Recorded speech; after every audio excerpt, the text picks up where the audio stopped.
have them ready to go here. We'll top it up with some sauteed onions, and I'm going to chop some, whoops, get the lid out of the way here. Chop up some jalapeno peppers. These are all on the menu at the Society as options. Jalapeno peppers are awfully hot, and I don't want you to put too many on and then die. I want the kids to enjoy this sandwich too, so I'm going to just put a couple on while that's melting. See how it's doing, huh? Ah, it's just about done. See, I had my broiler on, of course, ahead of time so that it's ready to fly. Yes. Oh, oh, oh. You make several of these, put them on a buffet, you can feed a lot of people, and they'll just go crazy. Look at that. I tell you to look at it and I won't let you. Isn't that awful? Sorry. Here it is. Here it is. Onions, sauteed, right on the top. This is the optional stuff now, you see. After the basic cheese, pizza sauce, and beef, then you can choose anything you like. And I always choose onions. And then I choose jalapeno pepper. Oh, oh. I'm really going to come apart here. And the lid goes on thusly. How many is that to feed? Well, depends on how much you can take. There. And your normal order in this place would be a half of one of these, though the bread isn't this heavy and rich and good. But look at that, will you? Look at that. It's just wonderful. All right. The famous Philadelphia steak sandwich. And if you have somebody in town who's selling these to you in a drive-in and says that they really have the legitimate steak sandwich, tell them you know the truth, because this is what it is. This is what it should be. All right, a Philly steak. And now we're off to the biggie. I keep telling you this is my favorite sandwich, and I'm not lying. It just depends on which one I had for dinner last night. But on a buffet, this would be colossal. Come in and say, here, have a Philly sandwich, or have a Chinese sandwich, or have a Norwegian lefse sandwich. But this is the biggie. This one is I've got seeds from the jalapeno peppers on the floor. Be careful in your kitchen. Be sure that you have safety features around. You need things like fire extinguishers close to the ovens, you see, all that sort of thing, so that your children are never in danger in your kitchen. Be very careful. You have a serious responsibility to keep up there. Just before you came, I took out my old French croque-monsieur iron and did a fancy French sandwich. These are toasted. It's just toasted cheese sandwich is what it is, but it has ham in the center, and you toast them in this fancy iron, you see. And when you tear it open, why, it's Swiss cheese and ham inside. Very beautiful. Croque-monsieur, you can find these in most fancy gourmet shops. They're beautiful irons, you see. You can have a good deal of fun with them. And you just toast them on top of the oven. That's another fancy sandwich. Let's just leave that sitting here somewhere. You can remember that one too, huh? As if we have room. All right, now, the biggie, the classic, my jewel. We're going to make an olive salad right now. And the olive for our muffalata, which comes from the French Quarter, actually down along the river in the beautiful city of New Orleans. When you walk along the waterfront there are several shops making these and selling them, and they all claim they invented them. So I can't give you the answer or even tell you the truth, but I don't think it matters. The one that I like at the Central Grocery is simply superb. Here's what he does, or it comes close to this anyhow. What I'm going to do is to prepare an olive salad in this way. I want 3 cloves of garlic crushed into a bowl, and I want you to do this the day ahead of time, the day before you're going to prepare these sandwiches. I served a dinner party with this stuff the other night for my brothers in the clergy.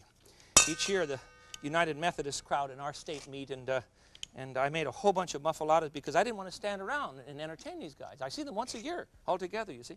So I don't want to stand around and work when we're all eating. It's silly. So I made a whole bunch of muffalata sandwiches, and they put them together at the table, and they had a wonderful time. It's easy. 3 cloves of garlic. To that I'm going to add 1 cup of stuffed green olives. These are the cheap olives. They call them salad olives. You see, they were broken up. See what I mean? They're not whole and perfect. It costs too much to buy the fancy ones. You don't have to worry about it. Those will work fine. And a cup of black olives. And I want to just chop those up a tiny bit. There they are. And these are the old bland California black. If you want to use Greek olives or calamatas, that's just wonderful. You'll have a good time. But I want you to make this a day ahead of time so that you can let the flavors blend a bit. Remember when you're cutting, keep your fingers bent under. You cut this way. Don't you dare stick your fingers out. I'll get you. You know, I prowl around at night and I peek in windows and watch how you're cutting for your dinner. So I'm going to find out one of these days, and you'll be sorry. Particularly if you're teaching your children to slice. For heaven's sake, teach them to keep their hands out of things. Now, we need a half a cup of sweet red peppers, roasted peppers. You can use pimento, but I prefer these lovely peppers. They're really beautiful. You can buy them under the name roasted sweet red peppers in any Italian market. To that, now we're going to add a cup of olive oil. A cup? Olive oil isn't good for you. Now, calm down. Of all of the oils, remember we have to understand that there's monounsaturated, there's polyunsaturated, monounsaturated, polyunsaturated, saturated oils, which are animal oils, and those are the ones we want to avoid. The worst ones are animal oils. But among the salad oils, olive oil has been proven to be just as helpful in breaking down cholesterol or lessening cholesterol level in your body as anything else you can find. And I was glad when I finally read that study. A very reputable one, very reputable study indeed, because I love olive oil. And my ancestors have been using olive oil for a long time. Okay, cup of olive oil. Isn't that a wonderful sound? Buy good oil. The best oil you put on your salads. Lesser quality you can cook with. You'll get by that way. All right, then we need a couple tablespoons of, about 3 tablespoons of parsley, chopped parsley, and 2 tablespoons, or about that, you see, where is it here, of white wine vinegar. And we'll mix all of that up and we have an olive salad. That's plenty of tablespoons there too, huh? It's ample. I'll mix all of this up. Well, I have one I made yesterday, so I'll use that instead. Here's what it's going to look like when it's marinated. Looks exactly the same, doesn't it? Big deal, but that's all right. How do you make a muffalata? Well, I made a lot of muffalatas, and I'll show you how to make this one. Nothing to it. First of all, we'll cut up, again, the same kind of bread, this big, round, lovely loaf. I need a longer knife for slicing this rascal. Don't you hate bread that has no body? For heaven's sakes, you wonder what the baker's trying to pull. You know? Yeast is supposed to be a friend. It's not supposed to be a balloon maker. All right, we'll get a little bit of the center out of here. I'm going to save this for breadcrumbs, of course, and a little bit out of the bottom, because this is really too much to eat for one lunch.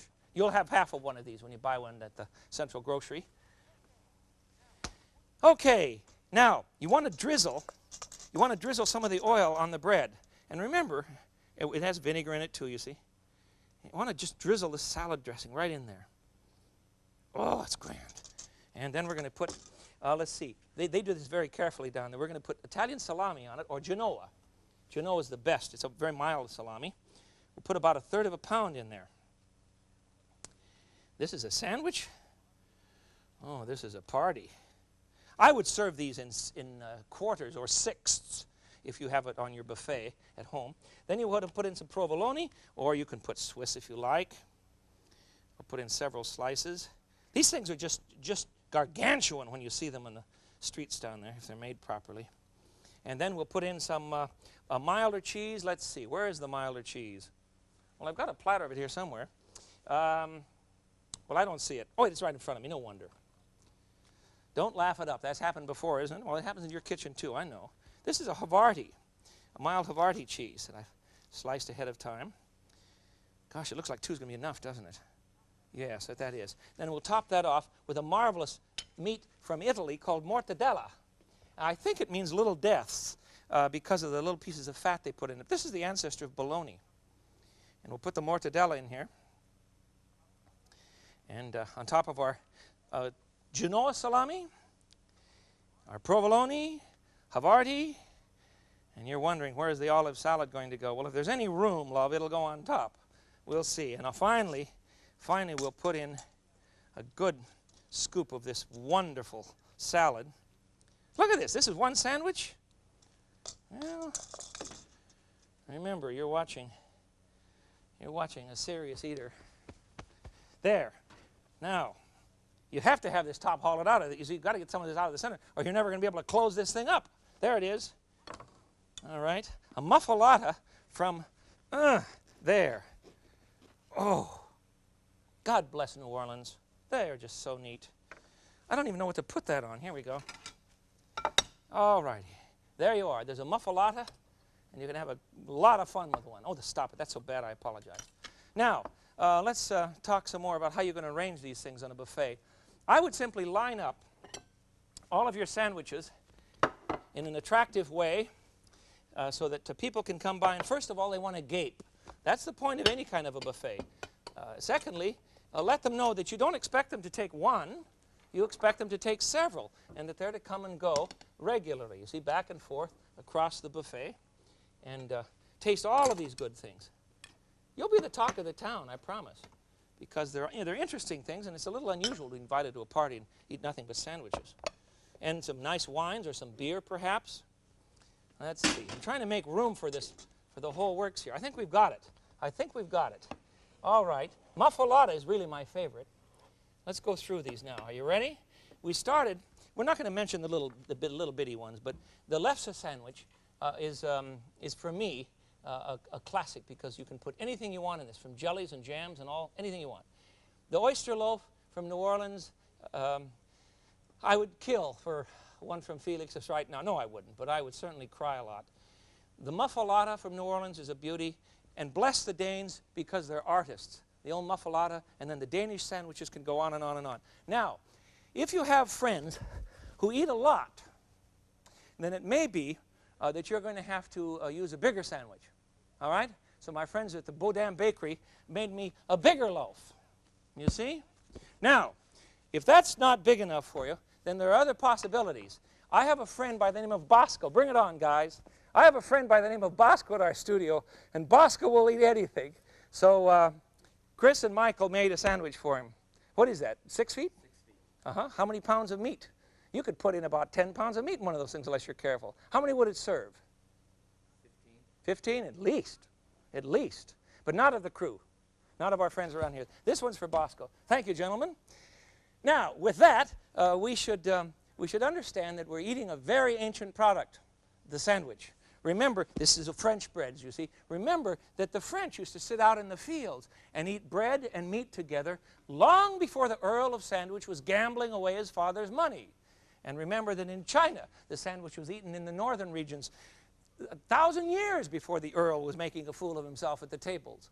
And the Middle Eastern bread was baked on the inside of an oven, a big dome oven, and you'd slap the dough. It looked like a pancake. Slap it in the inside of the oven. It would blow up like a balloon. Then you would catch it, take it out, tear it in half, and it was used as a eating device so that everything became a sandwich in the Middle East. So that's the story, and I'm sure it's legit. What I want you to do is remember that the advantage of entertaining this way is that you can sit down and laugh and watch your guests have a grand time. Have a sandwich with them, you see, and you don't have to do any work in the kitchen. It's all been done, and you are free to enjoy your guests. And that's the point behind cooking all day long for people you love. Otherwise, we're just cranking out bad food, and you can buy that at the supermarket. So set up a buffet, bring on your friends, pour some good cold beer, a very decent wine, and think about the glories of the sandwich, not from the Earl, but from the Chinese and the Arabs and the French and the Danes and your own house. Have your kids help. You'll have a field day. Until I see you again, eat well. This is the Frugal Gourmet. I bid you peace. Bye-bye.